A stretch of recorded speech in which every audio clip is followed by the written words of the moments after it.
Thank you. Hello, everyone. I'm Ryan Kolker, Vice President of Innovation at the International Code Council, and it's my pleasure to welcome you to the first webinar of Building Safety Month 2022, where we'll be addressing tiny houses as a solution to the housing crisis, and really hope to provide some information on just what is a tiny house, what does it look like, what should consumers and policymakers think about relative to tiny houses, and really appreciate everyone being here today. We have a really strong panel of folks that deal with all aspects of the tiny house process, and so really appreciate the opportunity to have a discussion with the panelists, but also would encourage folks, if you have questions, to add them into the chat box, and we will certainly try and get to as many of those as we can. Let me first introduce you to our panelists. We have Cam Valgerdson, who's the General Manager of Irontown Homes, Chuck Osterday, who's the Director of Modular Services at ICC NTA, Gary Fleischer, the mod coach, who is a blogger and frequent follower of activities within the offsite construction space, and Jessica Power, who's the fire marshal from Petaluma, California. So really appreciate you all being here. I'm also joined by my colleague at the Code Council, Joe Solid, who serves in our Innovation Center of Focus, and will certainly be monitoring the chat to help out with any questions that folks may have. Let me start with Cam, who is our sort of designer and builder of tiny homes, to give us a little bit of sense of first, sort of some examples of tiny houses, and then Cam, if you could give me a little bit of a sense how you've sort of evolved into the tiny house industry, and some of the work that that you've done, and really share some of the experiences that you've had through that process. Thank you. So my name is Cam Valgardson. I'm the General Manager of Irontown Modular. We're located in Utah, and we've been building modular units since I was a little kid. My dad actually started this factory back in the 80s. And so we've built lots of things. We've gone down different paths with custom residential. We've done some commercial units, hotels. We've done some really high-end ski in, ski out, luxury homes. And just in the last few years, tiny homes have become a major part of our business. And that's why Ryan asked me to join today.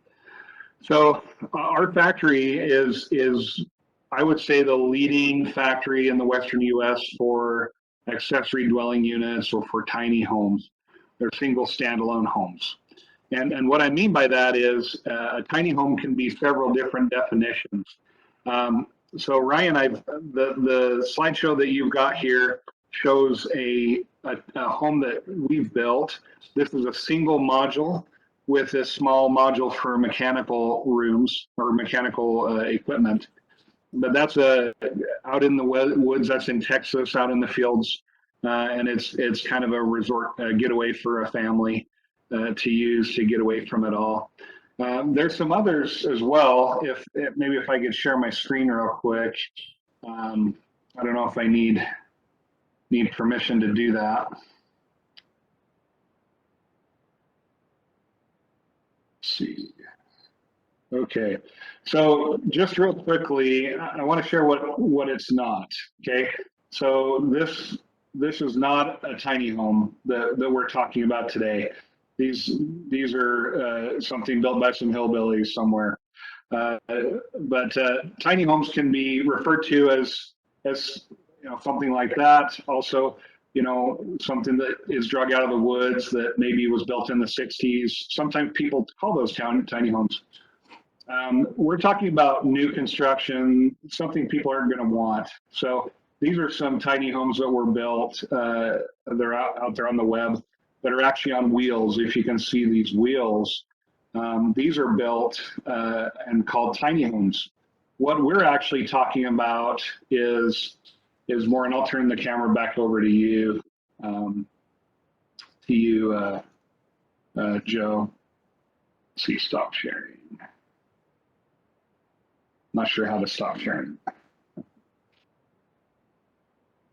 maybe you can do that. But what we're talking about is really what the photos that Joe's got, and those are some permanent homes. These ones are quite large. They're about 14 and a half feet wide. They get up to 60 feet long. They can have 2 bedrooms. They're built on a permanent foundation. So they're built to go in once and stay there. They don't have to move around. And probably the most important distinction is what code they're built to. These buildings are built to the site-built code, to the IRC or IBC code. They're not built to a trailer code or a RV code where they have to stay on a chassis, but they're built to be permanent. And so what that does is that gives the consumer a very high quality building. If you can flip through those, Joe, a little bit. These are some commercial units that we did. This is a hotel resort up in Yosemite that came out of our factory. That's 50 units that have 2 bedrooms. They have porches integrated. They have timber construction.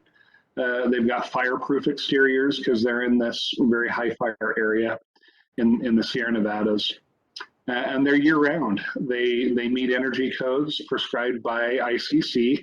And they're wonderful. They're comfortable. They're very spacious, and they're very high quality buildings. So of course they're going to cost more than the cheapest thing out there.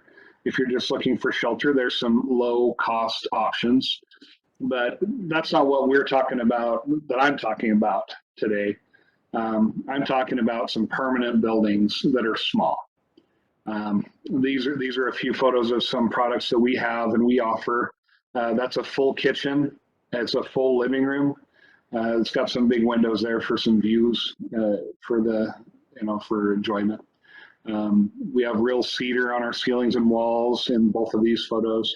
This has a large gourmet kitchen. That's a 42-inch stove with a griddle and a hidden range hood in this one in particular. Very high quality construction, clerestory windows.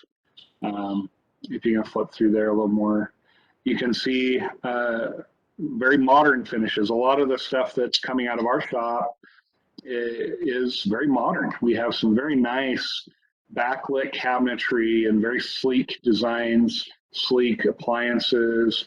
That's a 3-level countertop in this particular unit. Slate tile floors.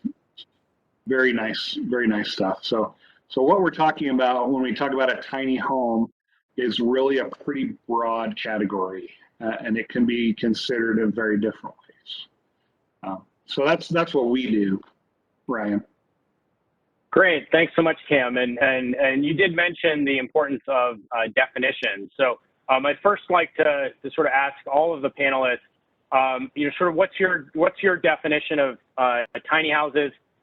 Cam talked a little bit about sort of what standards they're built to, a little bit of size, temporary versus permanent. So we certainly open it up to all of you to provide a little bit of some suggestions around definition. Chuck, maybe I'll start with you from your perspective. Yes. Good afternoon, everyone. From our perspective, we are looking under a tiny home, whether it's smaller residential or the definition of a tiny home that would be qualified under Appendix Q of the 2018 IRC, that would be less than 400 square feet. That does give you some allowances, basically relaxes some of the requirements of the straight IRC code. But yes, it would be 400 square feet or less under a true definition of tiny home versus a smaller residential home. And then some folks would use the park model code, ANSI A119.5, but those are on chassis, as Joe had indicated. And those would be less than 400 square feet as well. But they're under an entirely different building code other than the IRC. Yeah, so Chuck, you mentioned A119.5. I think one of the important sort of differentiations between the IRC, International Residential Code requirements, which is intended to cover permanent or primary dwelling units, the park model standard or even some RV standards are intended for temporary or seasonal use. So I think it's very important to sort of share that clarification. Jessica, from your perspective, how do you see sort of the definition of tiny houses? Good afternoon to everyone. I think I don't have a lot to add to what Chuck said in terms of official definitions, but from a regulation safety perspective, we're really talking about a small home that meets the needs of the community in terms of which definition you pick to follow or which you're allowed to follow based on your local regulations is really where you're going to end up in, your own personal definition, I guess, of a tiny home for what you're looking for. Obviously, again, it starts with looking at your regulations in your local area, which model you will be able to follow. Here in California, we see mostly, I would say, accessory dwelling units and junior accessory dwelling units, since our legislation has added some complexity to that, but some additional definitions and requirements for those. Great, thanks. Gary, from your sort of broad view of the industry, where do you see sort of tiny house definitions? Oh my, first of all, can you all hear me? Yep. Okay, good. The definition tiny house, I could ask 100 people what a tiny house was and get 100 definitions. So we need to come up with what we're talking about. If we're talking about CAM's IRC-based home, ICC, that's one thing.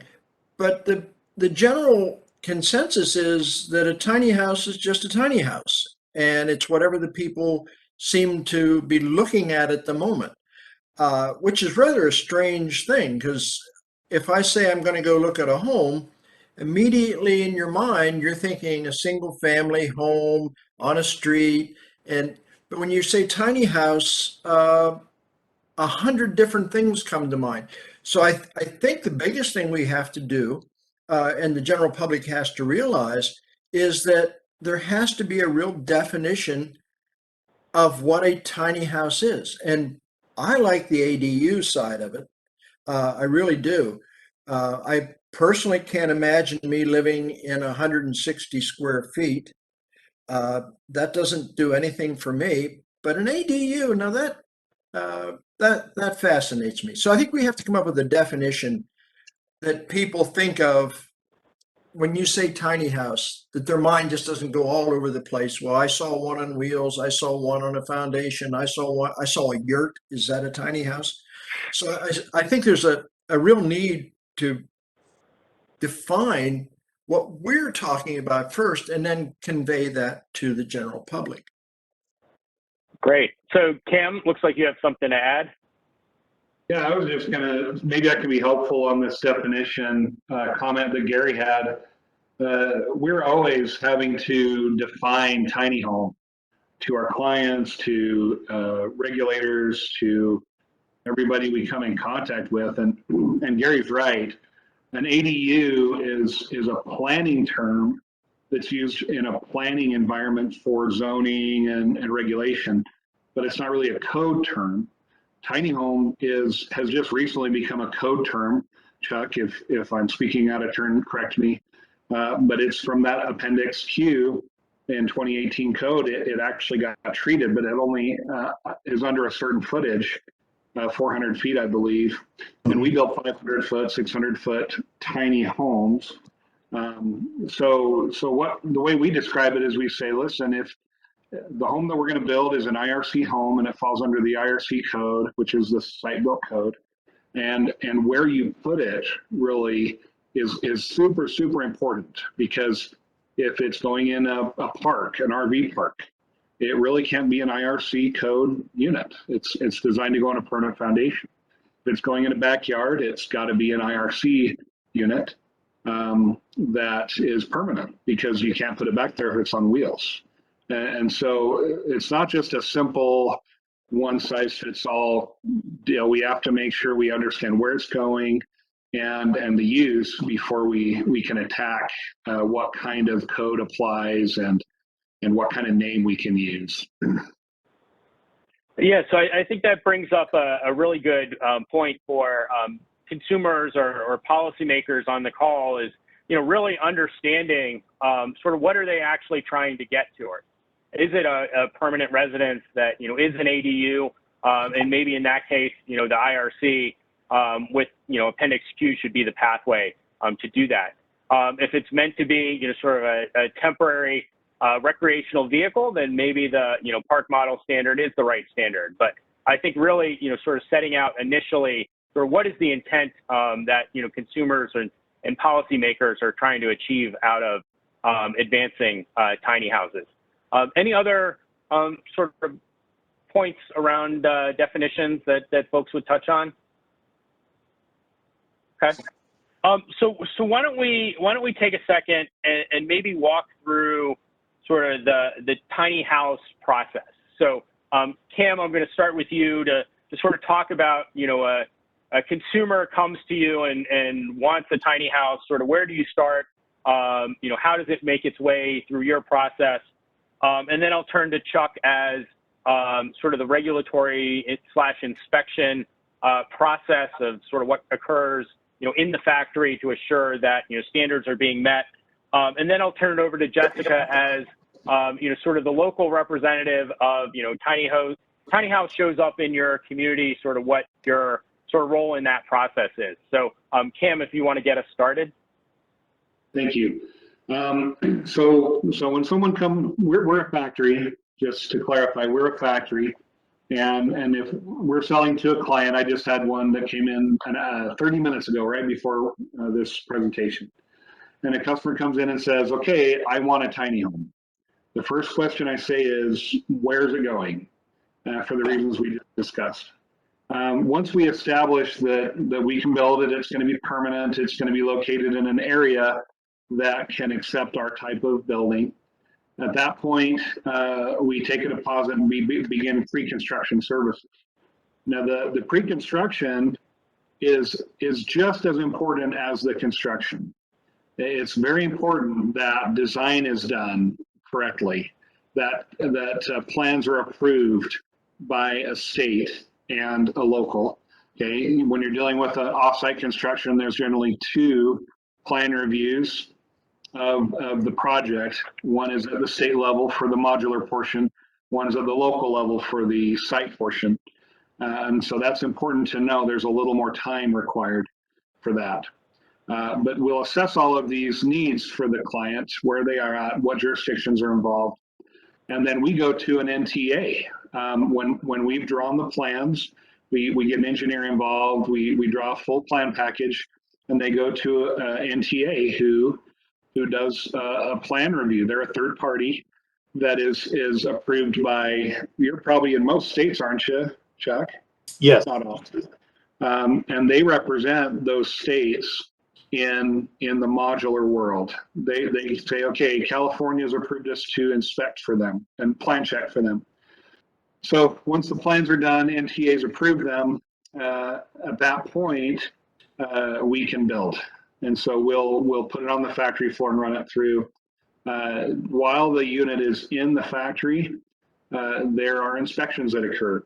And again, NTA would come in that case, and inspect. They would have inspectors in all the factories across the country who are making sure that the factories are building per code. The quality's good, all the requirements are being met. And they use those approved plans to do that.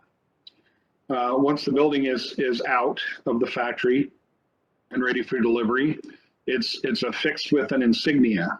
And the insignia is a little sticker that's serial numbered, and it's applied to the module so that it can be tracked and known that it's been approved by NTA. Okay, now at that point, the unit has to have a place to go.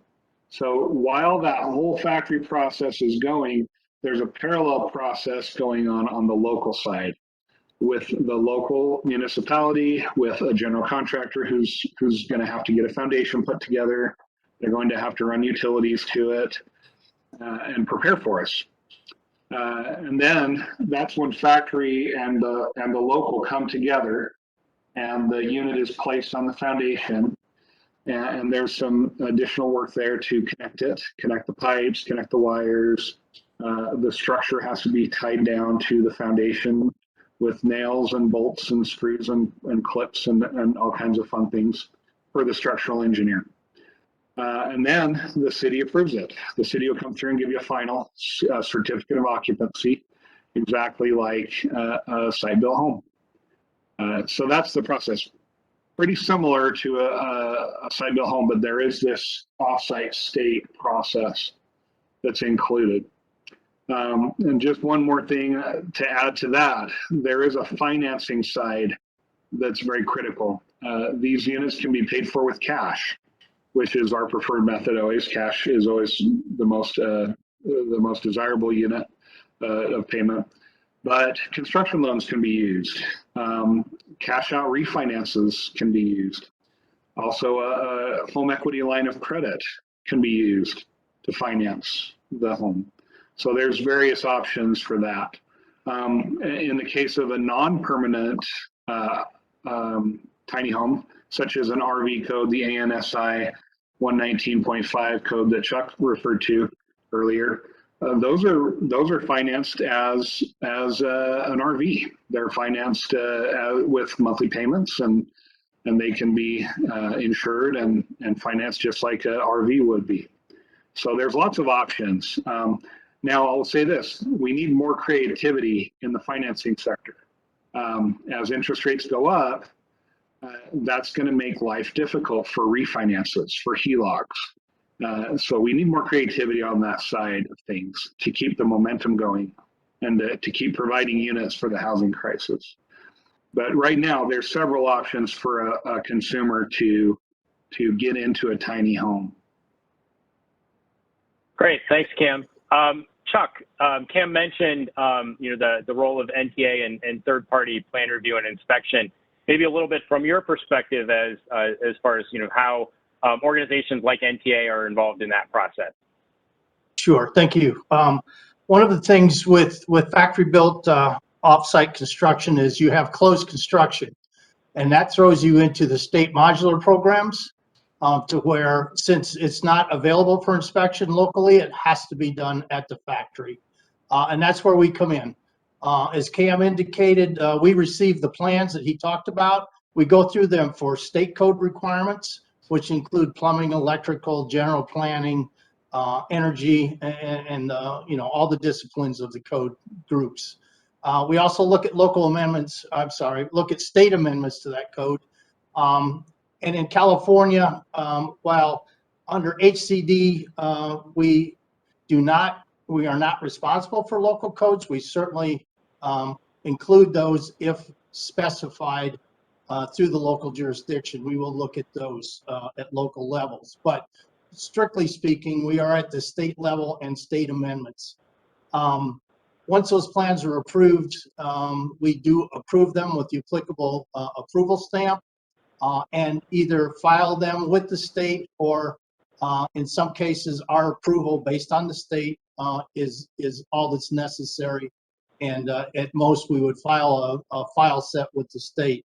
Now, as part of that, we also have what Cam referred to as a quality assurance manual, which discusses the implant processes, hold points, travelers, to where before things are closed up, if they haven't been through the inspection process, there are hold points before they're closed in where those have to be inspected. And again, depending upon the state, manufacturers that have a certified quality assurance program would be inspected 100% up until the quality assurance program is certified. At that point, our implant inspectors would come in once during the course of production and inspect the building in a phase of construction, and making sure that we're doing checks on the quality assurance program to make sure all steps are being followed. And again, as Cam said, once we are satisfied with that, the insignia is affixed, which means that it has passed that requirement and then can be shipped to the local authority site. Now, most of the plans will identify the difference between what's happening in the factory and what needs to happen on site as far as interconnections, if you have a multi-section building, interconnections of plumbing, electrical to site utilities, and connections of the building to the foundation as far as recommendations. At that point, locals would deal with foundation and connections for under their inspection process. So really, we're the eyes on behalf of the state, and that's kind of the way the program works. Great. Thanks so much, Chuck. And you did mention that many states have statewide programs. They go by various different names, industrialized building program, factory built housing program. But I think that would certainly be a resource for folks is to contact those state agencies to see sort of how do they address tiny houses. But I think there's also maybe about 15 states or so that don't have statewide programs, and the entire process sort of relies on local governments. So I think, you know, if folks could are thinking about tiny houses, sort of really understand sort of what the state process is, if it exists, and if not, or actually, irrespective of whether there's a state program or not, probably talk to your, you know, local code officials, fire marshals, and others, you know, sort of in advance of, you know, sort of deciding on a tiny house, which actually brings us to Jessica. In your jurisdiction, sort of how do tiny houses come in, and sort of what is your process at the local level? Yeah, so we've a great discussion on a lot of mostly surrounding, you know, factory built housing. Don't want to forget that, you know, site built is an option, and that's a lot of what we see in our jurisdiction, whether it's remodeling an existing portion of a building, like a garage or a shop, or a portion of the house to meet that tiny home, right? A smaller home, a 1, a 2 bedroom, smaller something, which is kind of what we're, you know, getting back to the title of the webinar, tiny homes, in regards to affordability. There's a realm of, like we talked about, definitions and options out there. So I think the panel did a great job already of kind of talking about the process from a consumer standpoint. Wherever you're at, reaching out to your local agency is to me the best place to start, since there's such a variety of regulations and processes throughout the United States, and I'm sure beyond. And they're really, that local agency is there to be able to guide you what your process is. You know, if you're wanting to do a site built or a factory built, they'll be able to let you know who is responsible for those plan reviews, inspections, and such. And then can also connect you with your planning department, right? Which is really where all of this starts.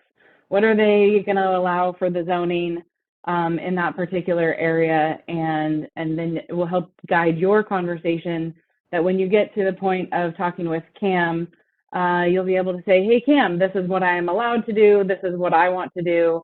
And what does that look like? And how can I work with your company to make that happen?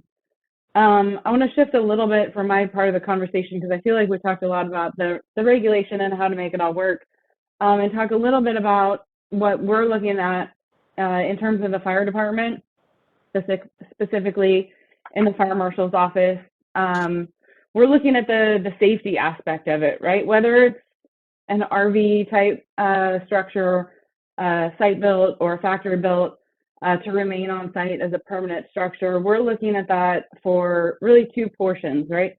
Our community safety and our firefighter safety. And so the 3 to 4 big things that we really look at are smoke alarms, sprinklers, fire department access, and numbering, making sure that we know who they're at, who they are, where they're at, and that we can get there if dispatched to that site.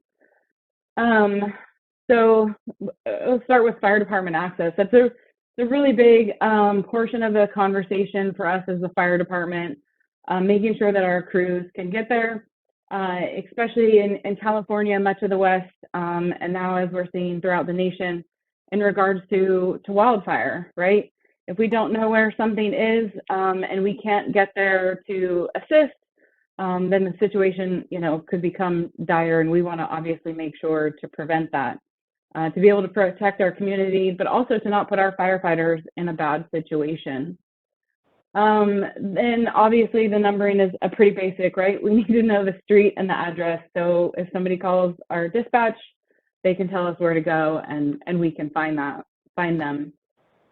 The other two portions, one is a little more basic. Having obviously smoke alarms is something that we've seen in the last 50 years after America burning, and the notation that smoke alarms should be required. We saw an extreme drop in incidents, injuries, and deaths throughout the United States, and that has helped significantly, and has gotten much more standardized, obviously, throughout the United States over those last 50 years.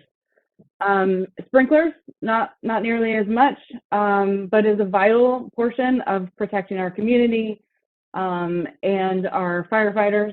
And specifically when we're talking about affordability, can really benefit the community, as the community and as regulators, to make sure that once an affordable home is built, whatever nature that might be, it stays in place. The intent of an NFPA 13B fire sprinkler system is to contain the fire for a minimum of 10 minutes to make sure that the family and the tenants are able to get out of that home safely and call 911, and we come as the fire department and put that out.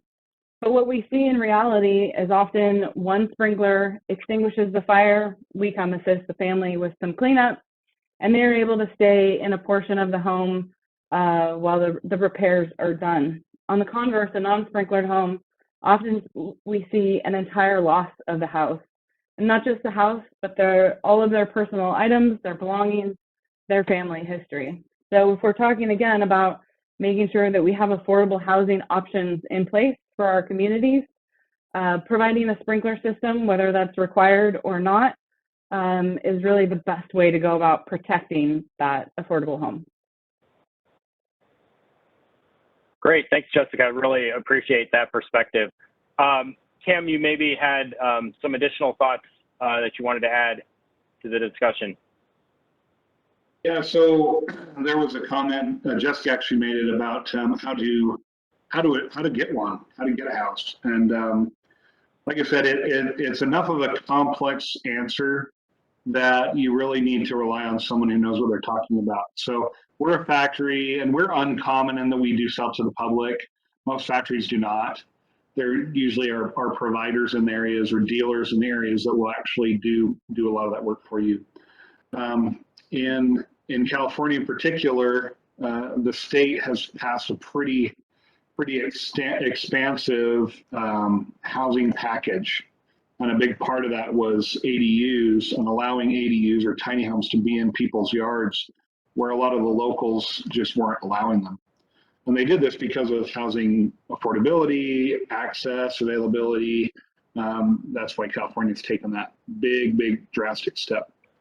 And what's occurred as a result is there's a lot more housing options. There have been full service providers that have established businesses to take a consumer, go to their house, find a factory, sell them a unit, ensure that it's built, ensure that everything's permitted properly, and then hand them the keys at the end of the process. We call that a turnkey process, where all you have to do is turn the key and you're in. And that's happening more and more and more. Similar to, production builders have been doing that for years and years. Your Richmond American and Pulte and Centex and those big national builders are some examples. And we're finally seeing that in the accessory dwelling or the tiny home market too, where they'll actually take care of everything for you. If you don't have a provider in your area, you may need to do a little more work. You may need to hire a GC and a dealer to pull it together. But there's a ton of options out there, and there's more and more coming as these tiny homes become more and more prevalent. The housing fabric in our country is short. We just don't have enough people or enough houses for everybody. And so governments are getting creative about about how to solve that problem. And there's some really good things happening in the country. But the housing fabric that we have has a lot of room in it. There's a lot of backyards that could fit a small home. There's a lot of empty basements that could be used as apartments that are not currently available. So there's a lot of options out there. But for folks on this call, I would assume they're interested in accessibility and affordability of housing. I see ADUs, and especially modular ADUs, as a silver bullet to that problem.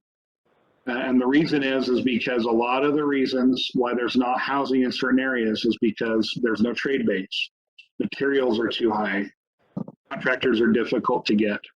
And what a modular tiny home or ADU does is it uses the factory. It leverages a factory where they have labor, they have materials, and they can just put them in the backyard of wherever the area in need is. And so that's really becoming a bigger and bigger solution for a lot of jurisdictions, a lot of individuals, is to allow backyard homes or tiny homes into their planning mix. Traditionally, it's been hard because people don't want the extra population. They don't want more cars on the street. They don't want more people living in there.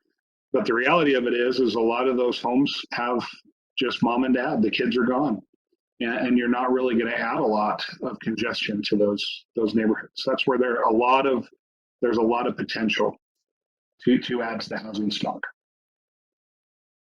Great, thanks, Cam.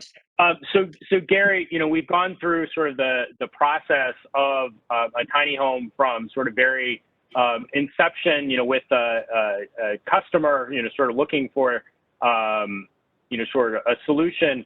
From your perspective, anything from sort of that process that maybe sort of hops out at you that is maybe an area for improvement, or maybe an area where specific, consumer engagement, would be particularly helpful, or maybe any sort of reaction, sort of to that process? Yeah. If this were 2 years ago and we were having this discussion, the affordability issue wouldn't be quite as bad as it is today. And Cam is right. The ADU built to an IRC standard should be a real standard that we follow. Unfortunately, today, affordability is, for a vast majority of first-time people, affordable housing is gone. And I get emails from factories saying, hey, you got to see what they're putting up in the backyards. They're just pulling trailers in at night. Because affordability is something that we should be an affordable dwelling. People should be able to either rent or own a home. And unfortunately, there's a whole segment of our country that now can't afford to do either one of those. And it's not their fault. I mean, when Cam builds a house, an ADU, today, if he would price it today, and the people say, well, I don't want this for a year, I can't imagine what Cam goes through trying to figure out what the prices are going to be next year, because they have just gone through the roof. And every time they go up, it means less people are able to afford to live in their own dwelling. And that's the second problem I think we have to solve. How do we not only have the ADUs and have those type of homes that go through the inspections and through state regulations, but we also have to figure out how do we do a home that doesn't inspect a home that isn't in their price range. We're almost forcing people to go to those tiny houses on wheels and slip them into mom and dad's backyard and hook up an electrical cord and a garden hose and have them use the bathroom in the house. I mean, that's where we're at now. Affordability is more important than ever. And what Cam is doing, the turnkey is wonderful. There's a lot of new factories coming in that are working on this process. And in order to cut that price down, they can afford it. They are doing total vertical integration. They're going from selling the home, designing the home, building the home, installing the home, delivering the home, finishing the home. And all when you take enough people out of that selling process that would normally, like a builder, a developer, and then you have a private excavator, and you do that all vertically, you can save the people some money. But every time we turn around and save people money, the prices are going up. And I'll tell you what, I'll sell you my chance to own a modular factory for a nickel, because I don't know how Cam gets up every morning and tries to figure out how to price a home today. I mean, it's just unbelievable. Anyway, that's my 2 cents about affordability. We have to solve two problems. We have to solve the one for standards, and we have to solve the one to get people into their little private realm. Great. Thanks, Gary. We've been spending sort of a lot of time around maybe the sort of construction safety aspects of tiny houses. Certainly that's not the only thing for consumers and other folks to look out for. I know we don't have a sort of ton of time, but Cam, you mentioned financing as an issue. I think we've talked a little bit around zoning, and that certainly appeared in the chat as well. Any insight into either of those two issues, or maybe additional issues that consumers and others should think about, beyond sort of the construction and safety aspects of a tiny house? I don't know whoever wants to start.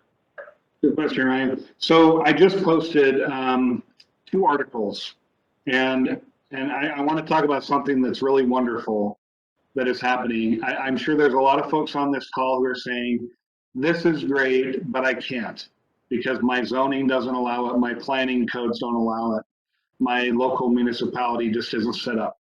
So ICC and Ryan, I don't know if I'm stealing your thunder here, but ICC and MBI, which is the Modular Building Institute, that's a trade organization for the modular industry, they've come together and created 2 standards for adopting inspection and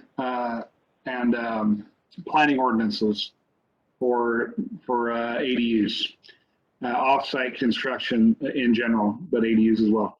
Let me tell you a quick story about Salt Lake City. So Salt Lake City had an ADU company. They wanted to come in, sell ADUs or tiny homes in people's backyards. The city of Salt Lake did not have in their ordinances allowance for that. The building department was tightened down really tightly in its regulations, and they couldn't have anything built unless it was built within the city and inspected by the city. That means a modular factory had to be inside the city limits, and no third parties could be used. It had to be a city inspector, who, by the way, are slammed as it is and understaffed as it is. So nothing's happening in Salt Lake. They could not get anything built. So MBI came in and they said, hey, we developed this with ICC. These are 2 standards. They are adoption ready. And they explained what they were to the parties. The mayor got involved. And within a few months, they had adopted section 1200 and 1205, which I just posted in the chat. And those have allowed for Salt Lake City to now take modular units. So any of you who are frustrated with that, who may be code officials in your municipalities, check those out and get in touch with MBI. I'll also post their website on the chat. But there's a lot of options there. There's a very quick, easy path that they've developed that will allow a city or a county to become a modular friendly place to build. And that just opens the doors for a lot of improvement in availability and affordability. Thanks so much, Cam. And yeah, if folks want to reach out to me as well, happy to chat about those. Any other thoughts from folks around financing, zoning, any other sort of broader issues that folks should think about?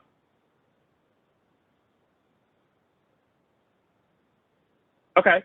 Well, Well, wait a minute. certainly. Well, I have, Ron, I do have one. Go ahead, One Gary. of the things that I hear quite often, and it affects even me because I've been thinking about this. I'm at the age that I have a big home and I want to get into something smaller, and my wife and I have actually looked into ADUs. And I've talked to people, and it seems that downsizing, when you're coming from a bigger home to a smaller home, it's great. It's wonderful. Everything's fine till about the second year. And that seems to be a problem for a lot of people. That when they downsize, they don't realize just what it means to downsize. Uh, all of a sudden, you're in the same room 24 hours a day with the same person. And that you're laughing, Cam. I don't think my wife wants me there 24 hours a day in the same room with her. But that's a real problem that has started to show up, that people are, they really want this tiny house. They really want this. They want the ADU out in the country.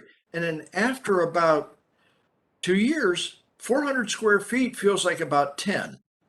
And the secondary market for that home doesn't seem to be as strong. I mean, financially, when you buy a home for X amount of dollars and it's 2 years later and you go to try to sell it, for some reason, even though it's IRC inspected, it's wonderful, it looks great, that second buyer is not paying what a second buyer would pay 2 years after somebody had a 1,600 or a 2,400 square foot home up.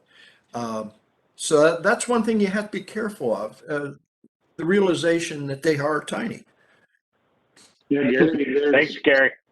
just to add to that, I mean, we developed an ADU, a 2-bedroom ADU that was just for what you said. It's for recreation property, a large piece out, far away from the city, and we just didn't sell a lot of them. It wasn't an interesting proposition for most. But because I think the dream you talk about is a dream. It's not as likely to happen as we might want it to be. But what we've seen a lot of the use happening for ADUs is most people want to add to their footage, whether it's for a home office, for a multi-generational family. Let's say your mother-in-law is moving in, dad's passed away, you want her to be taken care of, so you want to build a granny flat or a unit in the backyard. So that's happening a lot. Another thing we're seeing is people building an ADU and moving into it and then renting out their primary home to a family. They don't need the big home. They don't. It's just them, 1 or 2 people, and so they'll move into the ADU, have a nice new place that's small and easy to take care of. It's still their house, their yard, and they still own it. But then they'll rent out the main house. So there's a lot of creative things happening. Home offices in particular. Home offices are very popular right now. With COVID, kind of pushed everybody back home, and a lot of people are there to stay now. And so this gives you a nice option for a place to work. I've got a brother-in-law in Valencia, California, and he's got 3 little kids and a dog, and he has to get away so he can work. And so they would need an ADU. They haven't done it yet, which I'm surprised at, but that's a perfect scenario for someone who needs a place to get away. And the value that Gary talks about, you're just adding to the value of the home. Everything on that real property has value, outbuildings and primary buildings. And so it's a great investment. You're just adding to the livable footage of the home. Great. Thanks. Thanks, Cam. I know we just have a few more minutes, and I think we've touched on many of the questions we've gotten, and I've seen some great conversations sort of back and forth, and folks sharing some ideas on potential uses around tiny houses. Any thoughts from the group around potentially the role of tiny houses relative to disaster recovery? We talked about wildfires and sort of their increase. Are there opportunities to leverage tiny houses maybe post-disaster that will help communities, get back up and running? So maybe, Jessica, I'll start with you. Yes, and I hate to sound a little bit flippant, but I kind of think it depends on the community and where you're at, right? Are we talking about earthquake recovery, wildfire recovery, hurricane or tornado recovery? But I think there's always solutions that are out there and available, and either having the sort of mobile tiny home ready to be there for disaster recovery.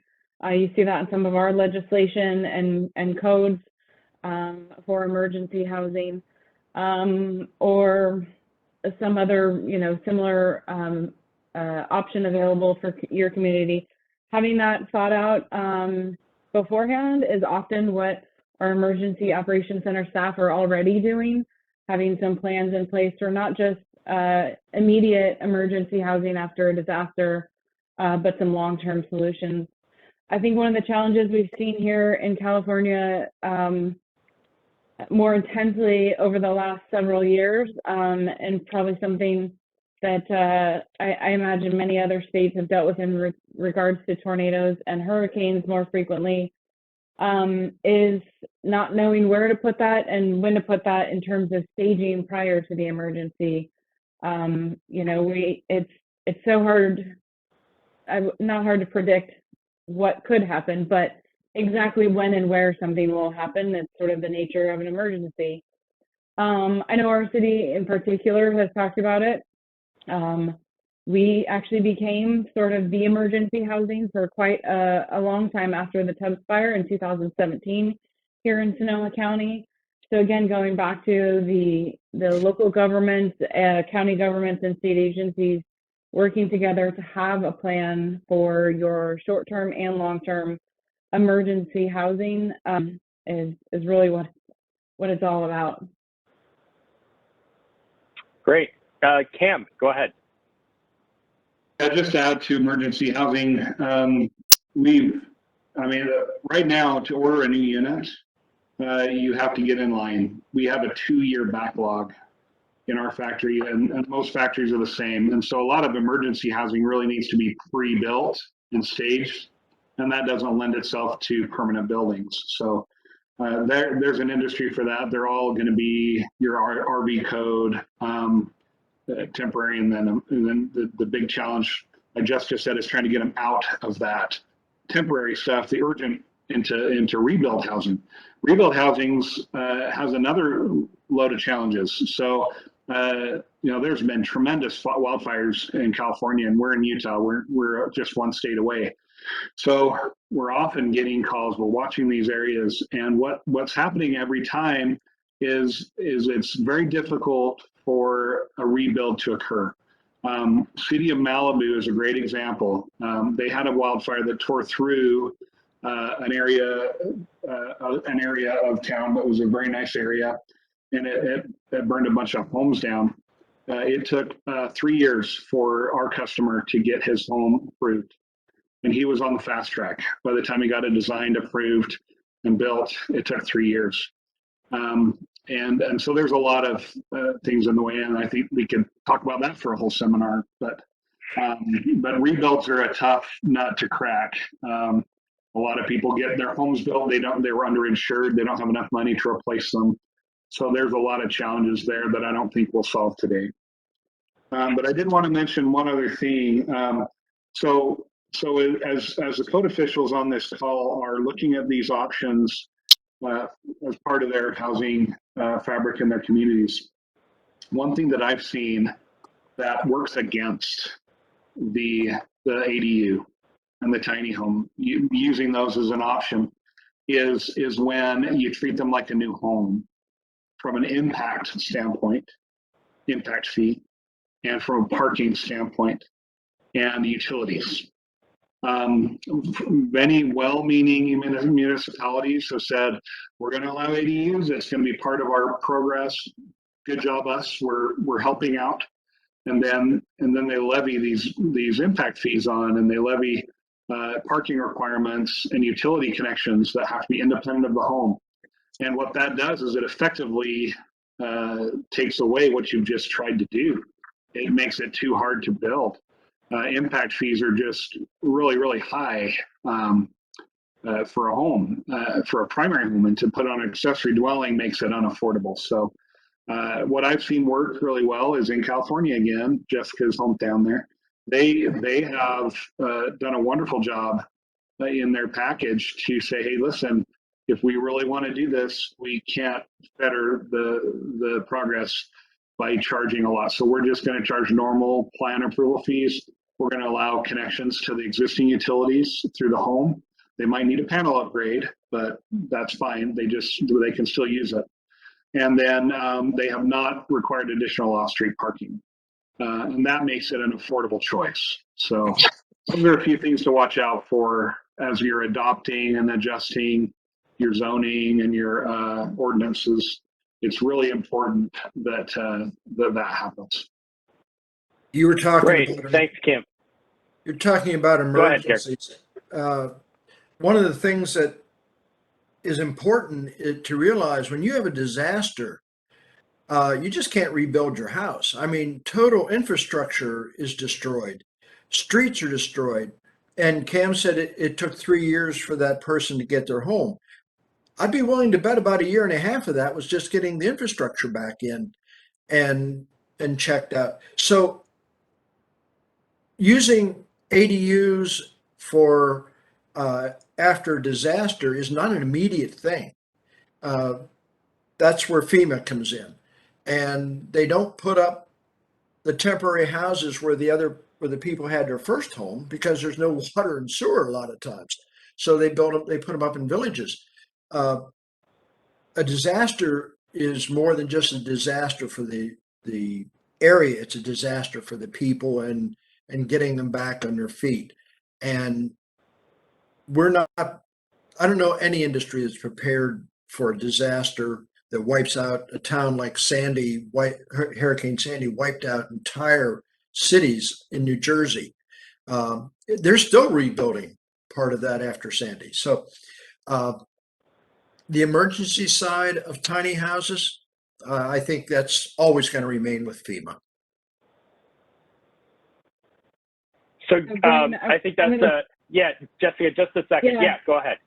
I just want to chime in real quick because we're sort of touching into the disaster realm, not completely related to this discussion, but since it's been brought up, one of the best things as homeowners that we can do to help ourselves after a disaster, if we're unfortunate enough to lose our home, is to be able to provide the building plans and things that we have for our home. So take into consideration when you're building a new ADU, tiny home, whatever it is, make sure and save all of that information. What we saw in Santa Rosa, our neighbors to the north were quite creative, and they actually had a development plans from, I believe it was the 70s or 80s. So outside of the needed upgrades like fire sprinklers and possibly electrical, things like that, the owners were given their sets of plans. I think the architect was actually the one that had them and able to get involved. But things like that, having those things ready to go, if you want to rebuild just as, will help speed up that process and assist not just yourself but the local agency in moving that forward. So make sure and think about those little things as you're moving forward with something new. Great, thanks, Jessica, and certainly a great point to end a Building Safety Month webinar. So definitely want to thank our panelists Appreciate all of you sharing your perspectives. We will be sharing the recording of the webinar at some point shortly, and would certainly encourage folks to check out some of the resources from ICC and others. And of course, want to thank the Building Safety Month sponsors for their support, and certainly encourage folks to take a look at buildingsafetymonth.org for additional activities that are going on this month. So thanks again, and we look forward to seeing you on other Building Safety Month events.